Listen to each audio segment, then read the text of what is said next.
Logan Paul betrays CM Punk and joins Paul Heyman's Vision faction at WWE RAW. You've got to be absolutely kidding me right now. Logan Paul, the guy who was supposedly helping CM Punk against the Vision, the same person who was positioning himself as an ally just last week, just hit Punk with the most cowardly, disgusting betrayal in recent WWE history and revealed himself as a member of Paul Heyman's Vision all along. And we're supposed to act surprised. Are you serious? Did anyone actually believe Logan Paul was going to do the right thing? Did anyone genuinely think that a part-time celebrity who's built his entire career on controversy, clickbait, and doing whatever benefits him most was suddenly going to become a selfless hero? The writing was on the wall from day one, but somehow CM Punk, the supposed best in the world, the man who claims he can see through everyone's BS, got played like an absolute fool. I am livid. I am furious. Not because the betrayal happened, we all saw it coming, but because of how it happened, when it happened, and what it means for CM Punk's credibility moving forward. Drop in the comments right now, did you see Logan Paul's betrayal coming from a mile away, or were you actually shocked?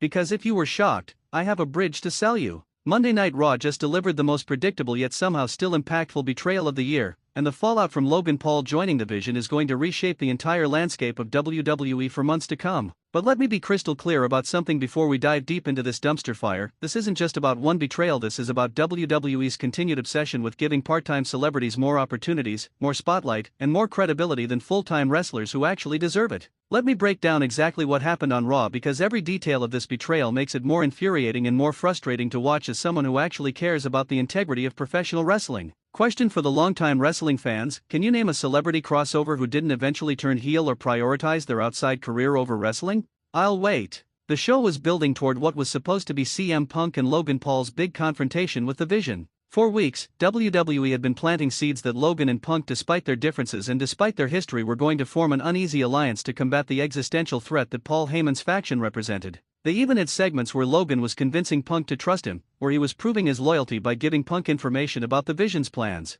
And like an idiot, CM Punk believed him. The same CM Punk who's made a career out of being skeptical, out of questioning authority, out of seeing through corporate manipulation, somehow got played by Logan freaking Paul. A man whose entire public persona is built on manufactured drama and doing whatever gets him the most attention. The match was set: CM Punk and Logan Paul versus Braun Breaker and Bronson Reed, two of the Vision's most physically dominant members. This was supposed to be Punk's moment to prove that even though he's been beaten down, even though he's been targeted, even though he's outnumbered, he can still fight back with the right partner. The match started normally enough. Punk and Logan actually had decent chemistry, I'll give them that much credit. Logan was hitting his moves, taking his bumps, and playing the role of supportive tag team partner perfectly. Almost too perfectly, if you were paying attention. Every time Punk would look at him to confirm strategy, Logan had this smile that lasted just a fraction too long. Every time Logan made a tag, there was this hesitation in his movements that suggested internal conflict. But Punk didn't see it. Or maybe he chose not to see it because he was so desperate for backup against the Vision that he ignored all the warning signs.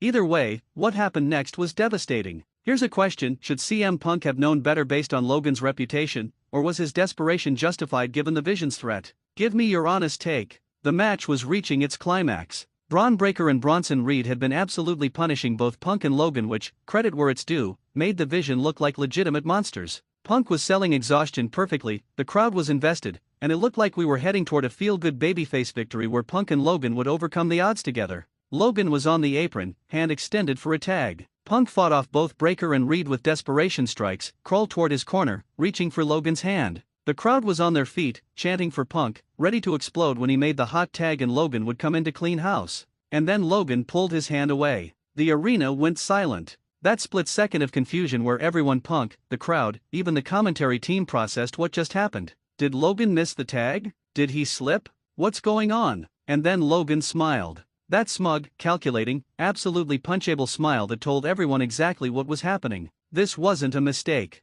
This was the plan all along. Logan jumped off the apron, walked backwards up the ramp, and Paul Heyman appeared from backstage with that Cheshire Cat grin, arms wide open, welcoming Logan Paul into the Vision like he'd been there all along. Because he had been there all along. This entire alliance with Punk was a setup from day one. Question: rate this betrayal on a scale of 1 to 10 in terms of scumminess. And then rate it on impact to the storyline. I want both numbers. Meanwhile in the ring, CM Punk was getting destroyed by Breaker and Reed. With no partner to help him, with the exhaustion from the match taking its toll, with the emotional devastation of betrayal weighing on him, Punk got hit with a devastating double-team move that left him unconscious in the middle of the ring. And then, as if the betrayal wasn't enough, Logan Paul walked back down the ramp, entered the ring, and joined in on the beatdown. He hit Punk with his brass knuckles punch while Punk was already knocked out. He posed over Punk's fallen body like he'd accomplished something heroic instead of being a backstabbing coward. Jey Uso, who's supposedly conflicted about being in the Vision, came out and joined the assault. The entire faction surrounded Punk's lifeless body, standing tall, unified, dominant. Paul Heyman grabbed a microphone and delivered a promo about how the Vision sees all, manipulates all, and conquers all. He specifically thanked Logan Paul for his masterful performance and his commitment to the cause. This was humiliating for CM Punk.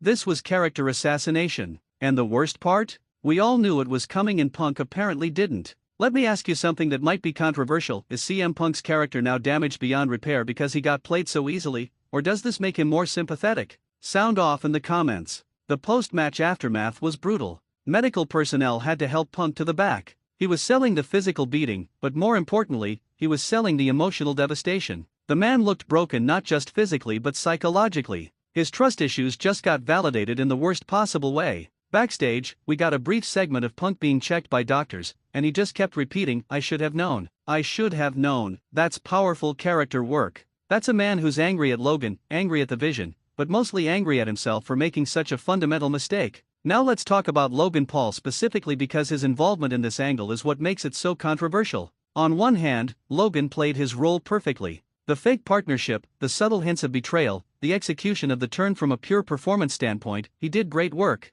He's legitimately improved as a wrestler and as a performer since his WWE debut. But and this is a massive, but he's still a part-timer who's taking a spot in the hottest faction on Raw. He's still someone who prioritizes his podcast, his energy drink company, and his boxing exhibitions over wrestling. He's still someone who will inevitably disappear for weeks or months at a time, leaving the Vision operating at partial strength. And that's what makes this so frustrating. WWE just gave one of the most high-profile heel turns of the year to someone who isn't even committed to being there full-time. What happens when Logan has to promote his next business venture? What happens when he decides wrestling isn't worth his time anymore? The Vision loses a key member and the storyline suffers. Controversial question: should part-time wrestlers be allowed to be central figures in major factions, or should those spots be reserved for full-time talent? I need your opinion. Let's examine the Vision's roster now. Jey Uso, conflicted; Braun Breaker, dominant; Bronson Reed, destructive; and Logan Paul, celebrity star power, all under Paul Heyman's guidance. On paper, that's a stacked faction with diverse skill sets and personalities. In reality, it's a ticking time bomb with internal conflicts and scheduling issues.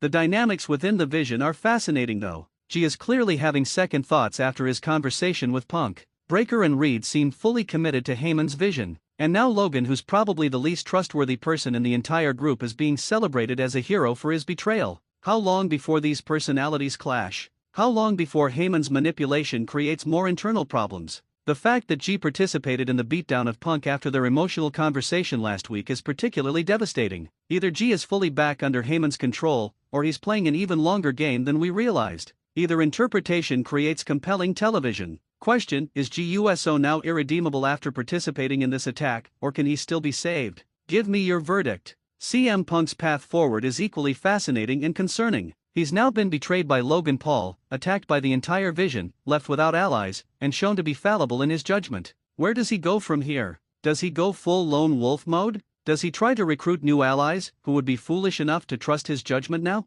Does he spiral into self-destructive behavior? Any of these directions could work, but WWE needs to be careful not to make Punk look weak or stupid. The betrayal needs to fuel his character, not diminish it. Punk should come back angrier, more focused, and more dangerous than ever. He should be a man with nothing to lose, which makes him the most dangerous kind of opponent. The Logan Paul character is now positioned as a top heel on Monday Night Raw, which is complicated. Logan is naturally great at being hated. His real-life controversies and personality make it easy for audiences to boo him. But being a top heel requires consistency, presence, and commitment to storylines. Can Logan provide that with his schedule? History suggests no. Here's a prediction question: how many weeks before Logan Paul disappears from WWE programming due to outside commitments? Give me your over/under. Paul Heyman's role in all of this is absolutely brilliant. He orchestrated a long-con betrayal that nobody saw the full extent of. He manipulated Logan into position, manipulated Punk into trusting him, and executed the plan flawlessly.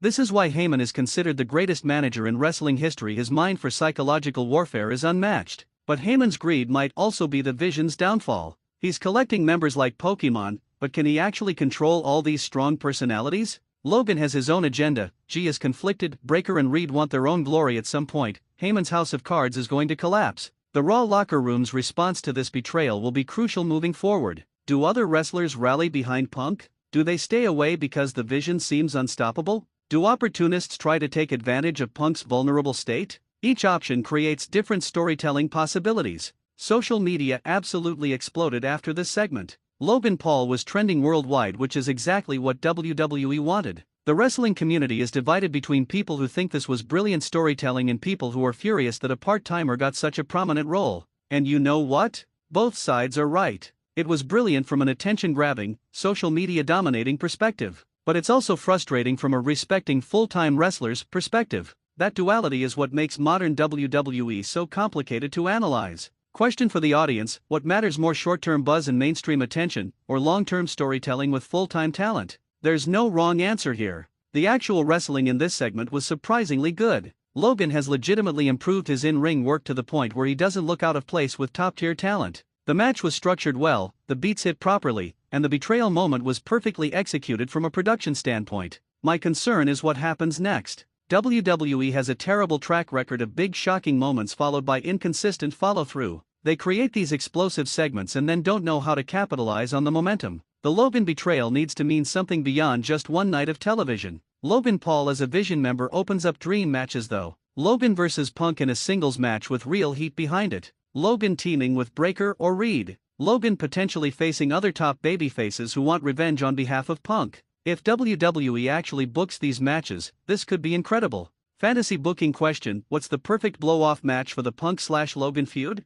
Street fight? Steel cage? Something else? Give me your ideal stipulation. The betrayal also raises questions about who we can trust in WWE anymore. If Logan Paul can fake being an ally for weeks, if Jey Uso can have emotional conversations then participate in beatdowns, if Paul Heyman can manipulate everyone so easily, who's actually trustworthy? That paranoia creates compelling television. CM Punk specifically should become paranoid moving forward. He should question everyone, trust no one, and operate as a lone wolf who handles everything himself. That would be consistent character growth based on this experience. The Vision is now the most dangerous faction on Raw by a mile. They have numbers, they have strategy, they have physical dominance, they have star power, and they have Paul Heyman's mind orchestrating everything. Who can possibly stop them? That's the question WWE needs to answer. Potential CM Punk allies going forward: Seth Rollins, if he's available, Drew McIntyre, if they can work together, Sami Zayn, Bloodline history, or even Roman Reigns, ultimate Bloodline storytelling.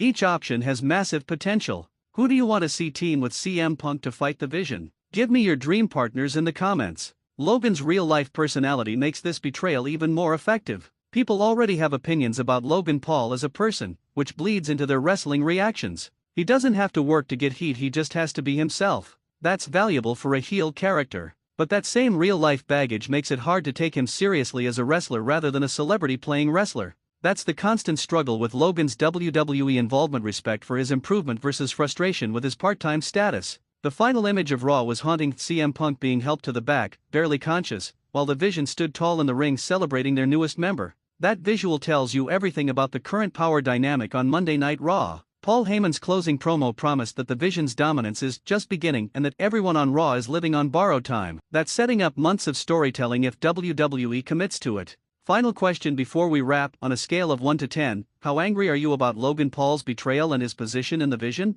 Give me your rage level. Here's my final take: Logan Paul betraying CM Punk was predictable but effective. It was frustrating but compelling. It was everything right and everything wrong with modern WWE storytelling wrapped into one segment. Logan played his role perfectly, but he's still a part-timer taking opportunities from full-time wrestlers. The betrayal was well executed, but it makes Punk look foolish for not seeing it coming. The Vision is now stacked, but they have potential scheduling and personality conflicts. This is complicated, messy, controversial wrestling, which is exactly what generates passion from fans. Love it or hate it, you care about it. And that's what matters most. Let me know everything you're thinking in the comments. Are you furious about this betrayal? Do you think Logan Paul earned his spot? What should CM Punk do next? Can anyone stop the Vision now? And if you made it this far, drop Punk was played if you think he should have known better, or Heyman's genius if you're impressed by the long con. Subscribe to Wrestling Newsletter if you want unfiltered wrestling analysis. Like this video if you're as fired up about this storyline as I am, and share it because everyone needs to debate Logan Paul's role in WWE.